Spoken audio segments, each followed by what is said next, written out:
आप सभी का धाकड़ स्टडी में स्वागत है। आज इस लेक्चर में हम अध्ययन करेंगे मानव नेत्र की संरचना के बारे में। मानव नेत्र की संरचना में जो महत्वपूर्ण भाग हैं उनके बारे में अध्ययन करेंगे। जो मानव नेत्र है उसकी संरचना में महत्वपूर्ण भाग हैं जो कॉर्निया, परितारिका, पुतली, दृष्टिपटल, समंजन क्षमता, यानी जो आँख की समंजन क्षमता होती है उसके बारे में भी अध्ययन करेंगे। यानी जो power of accommodation of the eyes होती हैं उसके बारे में। निकट दृष्टि दोष क्या होता है, दूर दृष्टि दोष क्या होता है और मोतियाबिंद क्या होता है, इन सब के बारे में हम आज इस लेक्चर में अध्ययन करने वाले हैं। और इस वीडियो के अंत में हम मानव नेत्र की संरचना से जो महत्वपूर्ण प्रश्न हैं उनको भी सोल्व करेंगे। अब देखते हैं मानव नेत्र का पहला भाग। ये मानव नेत्र का डायग्राम है। इसमें जो सबसे बाहरी भाग होता है उसे कहा जाता है कॉर्निया, यानी जो ये मानव नेत्र हैं इसमें ये सबसे बाहरी भाग हैं, इसे कहा जाता है कॉर्निया। याद रखना, मानव नेत्र का सबसे बाहरी भाग है कॉर्निया। मानव नेत्र का सबसे बाहरी भाग कॉर्निया होता है।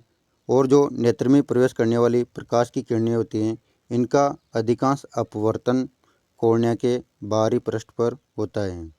यानी जो मानव नेत्र हैं इसमें जो प्रकाश की किरणें आती हैं इनका अधिकांश जो अपवर्तन होता है वह कॉर्निया से होता है। मानव नेत्र में जो महत्वपूर्ण भाग हैं वो हैं परितारिका, यानी जो मानव नेत्र का अगला भाग है वह है परितारिका। इसे आइरिस भी कहा जाता है। आइरिस और परितारिका नाम याद रखना। जो परितारिका होती हैं ये कॉर्निया के पीछे रहती हैं। परितारिका का काम होता है पुतली के आकार, यानी जो पुतली की साइज होती है उसको नियंत्रित करती है परितारिका। अब देखते हैं पुतली। आप यहाँ पर ये डायग्राम में देख रहे होंगे, जो ये ब्लैक कलर हैं ये हैं पुतली। जो पुतली है इसका क्या काम होता है?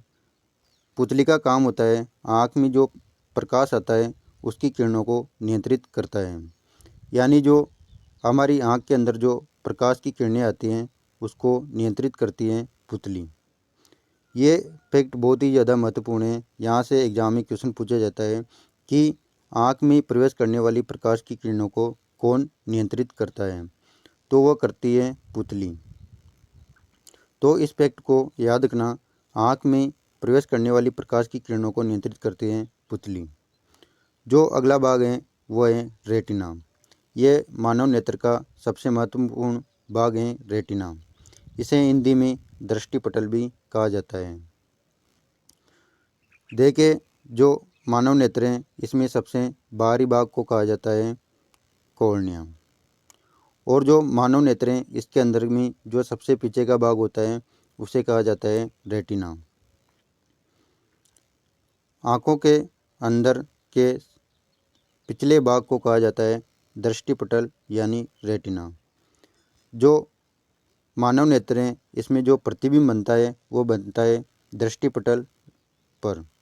याद रखना, मानव नेत्र में प्रतिबिंब बनता है दृष्टिपटल पर।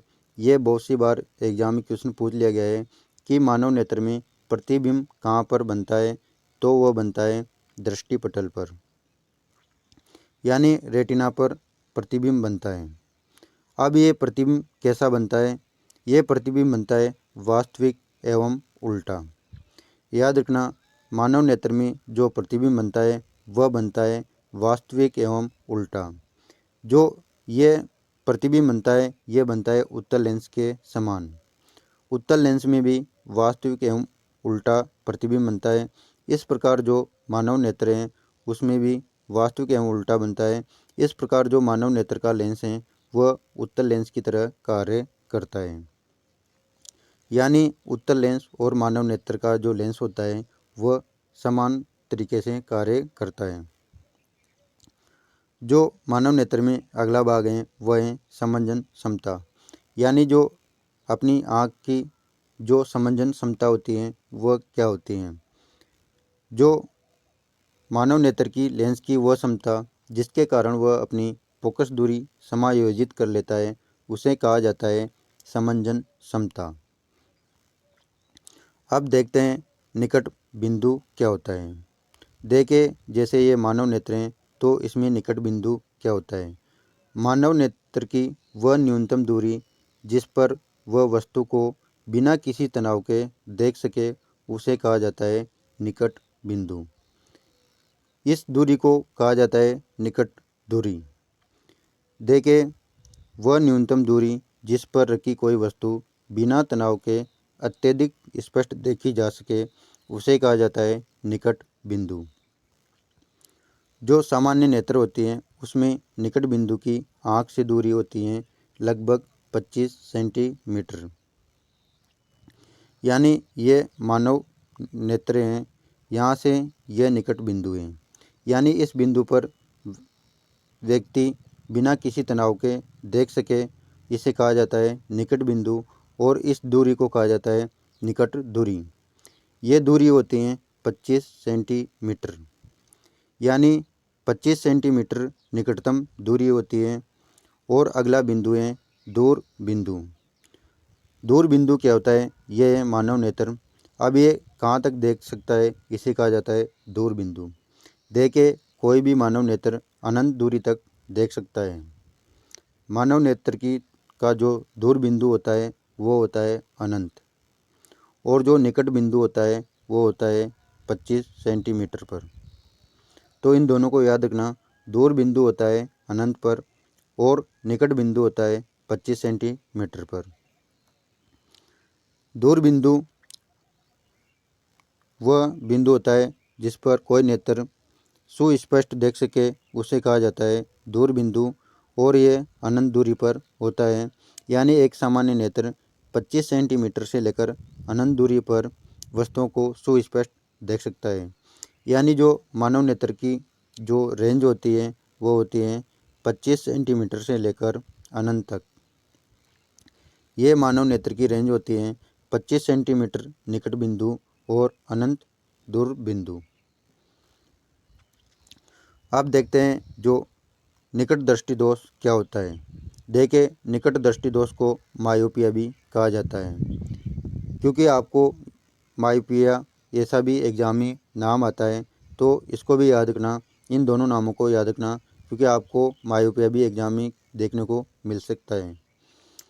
जो निकट दृष्टि दोष होता है इसमें जो पास में रखी हुई वस्तु तो आसानी से दिख जाती है। यानी जो पास में रखी हुई वस्तु स्पष्ट दिखाई देती है, लेकिन दूर रखी हुई वस्तु स्पष्ट नहीं दिखाई देती। और इसमें सामान्य नेत्र में जो प्रतिबिंब बनता है वो बनता है रेटिना पर। याद रखना, सामान्य नेत्र में प्रतिबिंब बनता है रेटिना पर, लेकिन जो निकट दृष्टि दोष होता है यानी जो मायोपिया होता है इसमें प्रतिबिंब रेटिना पर न बनकर रेटिना से पहले ही बन जाता है। यानी निकट दृष्टि दोष में प्रतिबिंब रेटिना से पहले ही बन जाता है। ये फैक्ट याद रखना, निकट दृष्टि दोष में प्रतिबिंब रेटिना से पहले ही बन जाता है। इस प्रकार का जो दोष होता है उसका संशोधन किया जाता है अवतल लेंस द्वारा। ये फैक्ट भी याद रखना, क्योंकि यहाँ से भी बहुत सी बार एग्जाम में क्वेश्चन पूछ लिया गया है कि निकट दृष्टि दोष का निवारण कौन से लेंस द्वारा किया जाता है, तो वह किया जाता है अवतल लेंस द्वारा। इस प्रकार के दोष में जो प्रतिबिंब होता है वह रेटिना पर न बनकर रेटिना के सामने थोड़ा आगे बनता है। आप यहाँ डायग्राम में देख रहे होंगे, ये निकट दृष्टि दोष युक्त नेत्र हैं। इसमें जो प्रतिबिंब है वह रेटिना, ये रेटिना इससे पहले ही बन गया प्रतिबिंब। इस प्रकार के दोष को कहा जाता है निकट दृष्टि दोष। इसमें पास रखी हुई वस्तु सुस्पष्ट दिखाई देती हैं, लेकिन दूर रखी हुई वस्तु सुस्पष्ट नहीं दिखती। इस प्रकार का जो दोष होता है इसका संशोधन अवतल लेंस द्वारा किया जाता है। जो अगला दोष है वह है दूर दृष्टि दोष। इसे कहा जाता है हाइपरमेट्रोपिया। इन दोनों नाम को याद रखना, दूर दृष्टि दोष और हाइपरमेट्रोपिया। जो इस प्रकार का दोष होता है इसमें दूर रखी हुई वस्तु तो साफ दिखाई देती है। ध्यान से सुनना, दूर रखी हुई वस्तु तो स्पष्ट दिखाई देती है, लेकिन पास रखी हुई वस्तु स्पष्ट दिखाई नहीं देती। इस प्रकार को जो दोष होता है उसे कहा जाता है दूरदृष्टि दोष या हाइपरमेट्रोपिया। इस प्रकार का जो दोष होता है इसमें प्रतिबिंब रेटिना पर न बनकर, देखिए प्रतिबिंब सामान्य नेत्र में प्रतिबिंब रेटिना पर बनता है, लेकिन जो दूरदृष्टि दोष होता है इसमें प्रतिबिंब रेटिना पर न बनकर रेटिना के बाद में बनता है। रेटिना के बाद में बनता है इस प्रकार के दोष में प्रतिबिंब। जो इस दूरदृष्टि दोष हैं, इस प्रकार के दोष को दूर करने के लिए उत्तल लेंस का प्रयोग किया जाता है। ये फैक्ट बहुत ही ज़्यादा महत्वपूर्ण है, क्योंकि यहाँ से एग्जाम में क्वेश्चन पूछा जाता है कि दूरदृष्टि दोष को निवारण करने के लिए किस प्रकार के लेंस का उपयोग किया जाता है, तो वो किया जाता है उत्तल लेंस का। देखें, दूर रखी हुई वस्तु तो स्पष्ट देख पाते हैं, लेकिन पास रखी हुई वस्तु स्पष्ट नहीं देख पाते। जो प्रतिबिंब होता है वह रेटिना के पीछे बनता है। ये आप यहाँ डायग्राम में देख रहे होंगे, ये हैं दूरदृष्टि दोष। इसमें जो प्रतिबिंब है वह रेटिना पर न बनकर रेटिना के बाद में बनता है, यानी प्रतिबिंब रेटिना के पीछे बनता है। इस प्रकार के जो दोष होता है उसका निवारण उत्तल लेंस द्वारा किया जाता है। देखिए, यहाँ पर मैंने कंपैरिजन कर रखा है निकट दृष्टि दोष और दूरदृष्टि दोष। इन दोनों में कन्फ्यूज मत होना। जो निकट दृष्टि दोष होता है इसमें प्रतिबिंब रेटिना से पहले बनता है, जबकि दूरदृष्टि दोष में प्रतिबिंब रेटिना के पीछे बनता है। निकट दृष्टि दोष में पास की वस्तु दिखती हैं लेकिन दूर की वस्तु नहीं दिखती, जबकि दूरदृष्टि दोष में दूर की वस्तु तो स्पष्ट दिखती हैं लेकिन पास की वस्तु स्पष्ट नहीं दिखती। और निकट दृष्टि दोष में इस दोष का निवारण अवतल लेंस द्वारा किया जाता है, जबकि दूरदृष्टि दोष में उत्तल लेंस द्वारा इसका निवारण किया जाता है। इस प्रकार इन दोनों में कंपैरिजन करके याद रखना, एग्जाम में कंफ्यूज मत होना। जो अगला है मोतियाबिंद।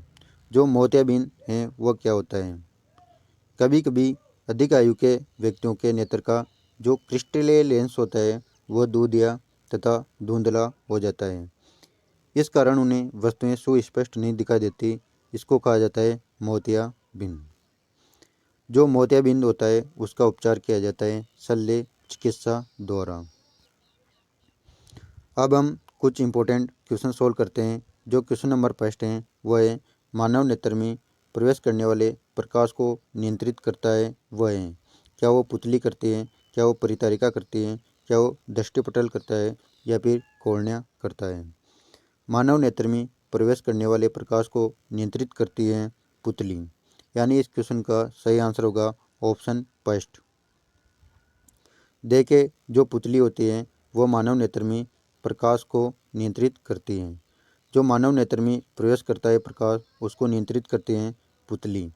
और जो परितारिका होती है यह पुतली के आकार को, यानी जो पुतली की साइज होती है उसको नियंत्रित करती हैं परितारिका। और जो दृष्टिपटल होता है यानी जो रेटिना होता है इस पर प्रतिबिंब बनता है। और जो कॉर्निया होता है यह मानव नेत्र का सबसे बाहरी भाग होता है और इस पर जो प्रकाश आता है उसका अपवर्तन होता है। नेक्स्ट क्वेश्चन है पुतली के आकार को नियंत्रित करता है वह है। क्या वो रेटिना है, क्या वो कॉर्निया है, क्या वो परितारिका है या इनमें से कोई नहीं? जो पुतली का आकार है इसको नियंत्रित करती है परितारिका या आइरिस, यानी इस क्वेश्चन का सही आंसर होगा ऑप्शन थर्ड। नेक्स्ट क्वेश्चन है मानव नेत्र जिस भाग पर किसी वस्तु का प्रतिबिंब बनाते हैं वह है। जो मानव नेत्र हैं इसमें प्रतिबिंब बनता है दृष्टिपटल या रेटिना, इसे रेटिना भी कहा जाता है, यानी इस क्वेश्चन का सही आंसर होगा ऑप्शन फोर। मानव नेत्र में प्रतिबिंब बनता है दृष्टिपटल पर और यह प्रतिबिंब रहता है वास्तविक एवं उल्टा। वास्तविक एवं उल्टा प्रतिबिंब बनता है दृष्टिपटल पर। अगला क्वेश्चन है मानव नेत्र के रेटिना पर प्रतिबिंब बनता है वह कैसा बनता है? वह बनता है वास्तविक एवं उल्टा, यानी इस क्वेश्चन का सही आंसर होगा ऑप्शन सेकंड। नेक्स्ट क्वेश्चन है निकट दृष्टि दोष में प्रतिबिंब बनता है, क्या वो रेटिना के पीछे बनता है, रेटिना के पहले, या फिर रेटिना पर, या इनमें से कोई नहीं। जो निकट दृष्टि दोष होता है इसमें प्रतिबिंब बनता है रेटिना के पहले, यानी इस क्वेश्चन का सही आंसर होगा ऑप्शन सेकंड। और जो दूरदृष्टि दोष होता है, याद रखना दूरदृष्टि दोष में जो प्रतिबिंब बनता है वो रेटिना के पीछे बनता है, जबकि निकट दृष्टि दोष में जो प्रतिबिंब बनता है वह रेटिना के पहले बनता है। नेक्स्ट क्वेश्चन है, दूरदृष्टि दोष में प्रतिबिंब बनता है, दूरदृष्टि दोष में प्रतिबिंब बनता है रेटिना के पीछे, यानी इस क्वेश्चन का सही आंसर होगा ऑप्शन फर्स्ट। याद रखना जो दूरदृष्टि दोष होता है उसे कहा जाता है हाइपरमेट्रोपिया, और जो निकट दृष्टि दोष होता है उसे कहा जाता है मायोपिया। इन दोनों नाम को भी याद रखना क्योंकि यहाँ ये से भी क्वेश्चन आ जाता है।